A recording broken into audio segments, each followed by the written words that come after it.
innovated into be powerful conversations to inspire my Neo and today I'm joined by Stuart Walters, a queer neurodivergent with artist based in Eastbourne. He makes live performance for lived experience perspectives each time, creating shows around career history, career trauma, and career joy, while bringing aspect of his own mental health into the mix. His work centralises care and safety within the processes and uses art and live performance for awareness and public conversation with these topics. So, Stuart, thank you for joining me.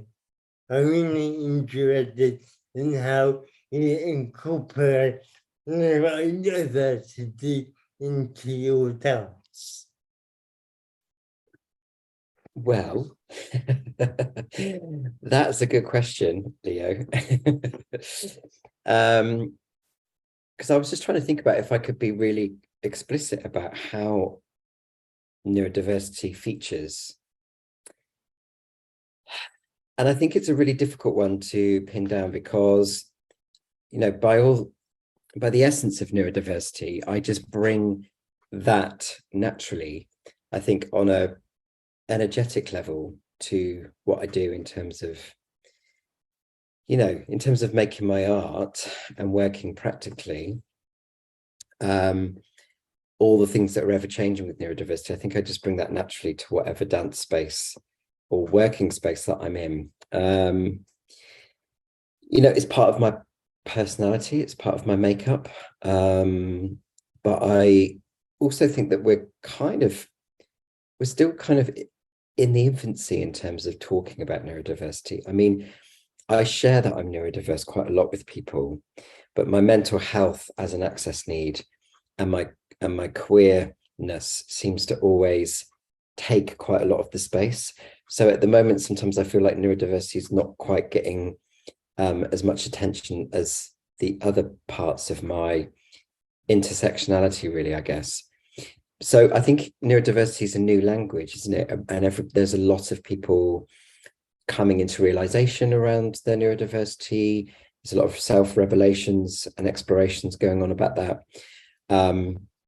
Arguably, lots of people are on that spectrum, but it varies for different people. So I think although I've lived with neurodiversity my whole life, I've not used that language. So for me, I am definitely on a daily basis trying to unpack what that means for me. So I think neurodiversity, to be honest, features more heavily in my dance practice, particularly with my team. I mean, I've been developing an access team that I work with, and it's been quite a journey learning to, first of all, realize what parts of you are neurodiverse.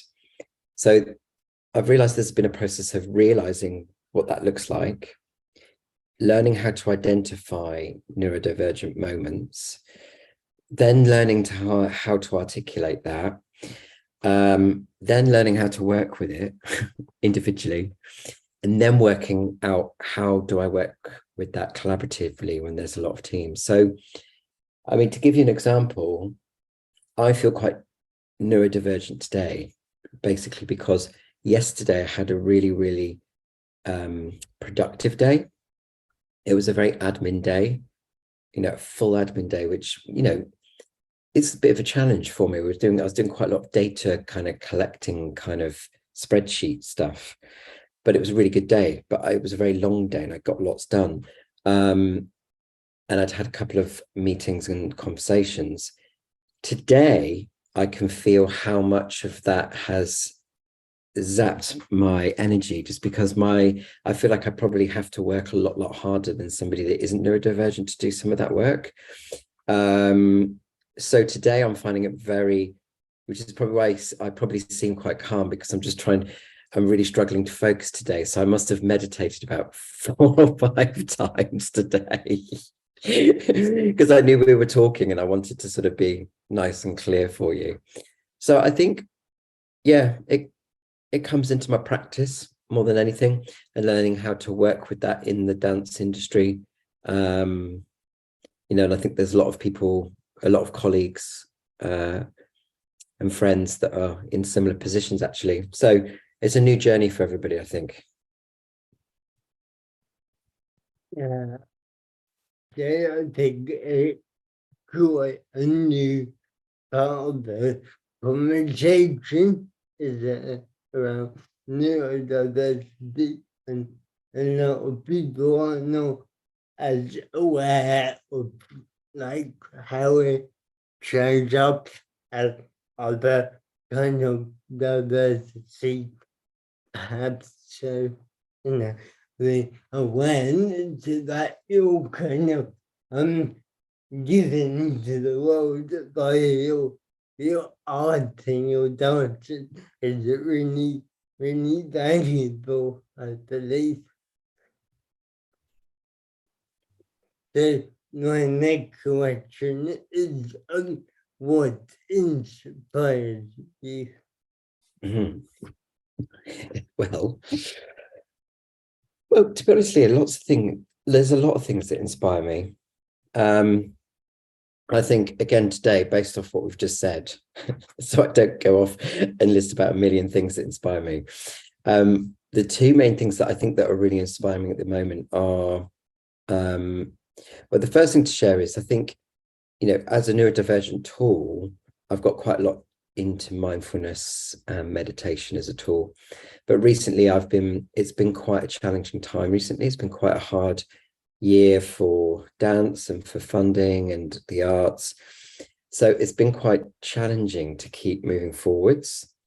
So I've been really inspired by reading and thinking a lot about how mindfulness and meditation, one, can be a tool to get through, but also nature and how that connects to nature, and how all of those things interconnect, and how that kind of can come into individual practice and artistic practice. But the main thing I think that really inspires me, though, is stories.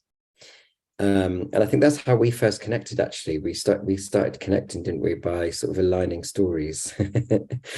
But I'm always really inspired by other people's stories, and that's kind of what drives my work. The whole process of unpacking my own stories and thinking about how I co-create and work with other people and other voices. That's really where my inspiration lies, really. I really like listening to what people's lived experiences might be, that might have had similar lived experiences, but they are coming from a slightly different intersectionality or different identity, or have a different marginalized experience or a different voice. And I really enjoy listening to how people learn to navigate their identities and their stories, and I just love listening to those. And it's stories really that I think drive everything that I do. Inspires me to connect with people. Like I say, we connected through that. I think I'd seen something online with you, and you were sharing a part of your story, and that inspired me, and we connected. Some of the films that I make with people, I'm interested in making those spaces so that people have platforms to share their stories in interesting ways, whether it's through writing or speaking, or whether it's, more conceptual or through dance or whatever. However people choose to share their story, I think that's what really inspires me. It's a good experience that we share the such a rich source of learning for all of us, aren't they? Because we all interpret the world differently. We all have kind of different challenges and did the things that we had that overcome. And when we share our stories, we kind of shine a light into each other's worlds, and that makes us all kind of more relatable to each other. And I think it also goes a long way to help increase understanding of what we had to deal with in the day to day and not intersectionality. Absolutely. I mean, I don't know, let's just take mental health as an example, sharing some of my mental health experiences and also going into different groups or situations where people are sharing their stories. I think, like you say, shining a light and sharing stories helps one another. And I think one of the things I'm really interested in is how stories, I think stories are quite a powerful tool really to create, change. And I think that's, for me, that's why I do what I do. I'm still working in art and live performance and dance and theatre. And I think stories are a great way to sort of keep that change going and activism going. Yeah, and I think 90 stories kind of good. You good the audience more, when you have someone on tape who is sharing something very kind of unique and personal to their life and kind of experience. I think it's so much more powerful, and it's that on tape kind of demonstrating someone else's experience that they don't know firsthand. Yeah. So, leading on to my next question, Yes. what difference would you like to see or make in the world? Well, again, loads of stuff. But I think I was trying to think, where am I at the moment with this? I was thinking the world seems quite a tough place at the moment.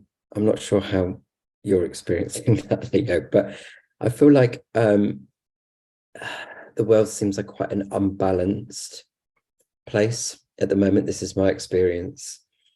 I just keep feeling like that there is more and more of a divide being encouraged from the government and the powers, unfortunately, above us in terms of hierarchy. So I think hierarchy really is something that I would really, really like to see less of in the world. I know some people might think that's quite a romantic point of view, but it really feels like those the distance between, I don't know, class and equality, particularly at the moment, are being pushed further and further apart. And being involved in the arts, it feels like there's a massive movement in terms of trying to go against that and resist that. So I would like to see less hierarchy in the world. I think more of an equal playing field, more equality between people generally. I'm not sure if I can change this. But again, I think I'm just gonna repeat myself a bit here, but I think that's why I do what I do. I think actually that art and keeping all of this energy going, through arts, live performance, sharing stories, all of those things can contribute to encouraging some of that change. Finding more spaces for more marginalized voices, keep pushing and resisting, really.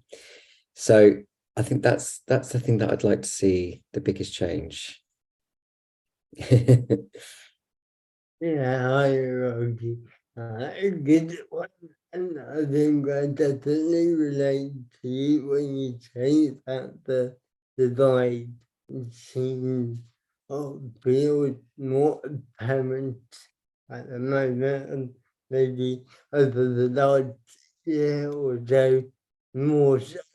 And it's interesting that you say that in the world of performance and art, that kind of that seems to be a little bit uprising to try and push back against that, and that feels like a really powerful thing to be happening. Mm. Yeah, I saw something really great the other day on Twitter, and they're essentially debating about affordability and class and the idea of arts being something for posh people, or art is posh somehow.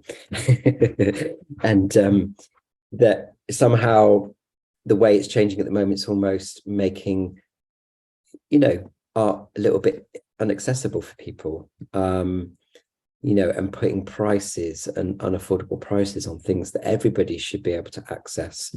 And then trying not to be paranoid about that, thinking, well, why is that? People not wanting people to access art, because art essentially encourages people to think differently, and to think outside of the box and less, conventionally. So, yeah, we have to keep pushing against that, Leo.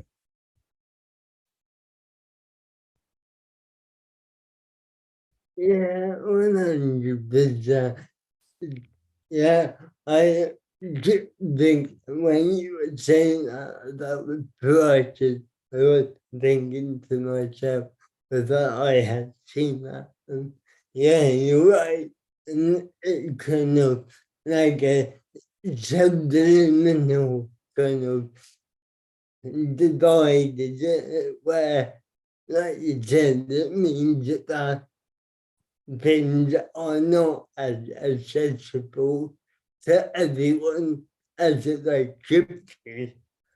And it really, part of the beauty of art, there should be inclusivity and the access for everyone to express and kind of be involved in it. Yeah, I mean, we definitely are working towards having more, queer-led spaces, disabled-led spaces, Black, brown-led spaces, and I'm totally all up for that. But I also really like the idea of integration and leveling it all out as well. Yeah, I think there's a long way. It's a long way to go with all of that, really. But because we need those sort of led spaces in order to strengthen the voice, right? And claim some of that space back. Yeah, and I think that one of the things that you and I connected over that intersectionality, because it's very easy for society to kind of put diversities into one box. There really everyone has an intersection of many types of diversity, not only one. You can't just have one life. Life doesn't work like that. So it's about like having that open conversation about intersectionality and trying to show that more in the world of art and dance and music, I guess. Yeah, it is an interesting one, because although we're kind of lucky in this country that we can speak, relatively openly about, some of our more, personal intersectionality identities, more so than other countries and whatever. I also really like that idea of just being able to just be you without all that sort of labor of going, oh, okay, well, I'm queer and it looks like this, and I've got mental health and it looks like this, and my neurodiversity looks like this. Because that's why it was quite hard to talk about my neurodiversity today, because of course, like, I could be really compartmentalized and say, okay, it's ADHD and it's dyslexia, but it is more complicated than that. And there's more, there's different shades of it on different days, about how all those things weave together. So yeah, there is this interesting tension at the moment between, I don't know, diversity and inclusion being simplified and compartmentalized, when actually it's so much more complex than that. Yeah, like I said, you can't divide it up because we are whole people. So Yeah, it's over the aspects of us that make us who we are. And unfortunately, I think it's very easy for society to have those boxes and they want people to fit in one very neat and tidily. And that's not how real life is for anyone. absolutely. So, well, I wish we could continue, but as I always say, I'm trying to keep it short. So, thank you so much to my guest, Stuart Walters. Final question, where and how can people connect with you? I think the best place is through my website, because there's links to social media and stuff on my website as well. But you can, I think, Instagram really, or through my website is the best place for sure. Great, and I share your website and link to your social media within the interview. Yes, So, absolutely. thank you again, and thank you to everybody who watched us. And it is interview will be back June with another powerful conversation. Bye for now.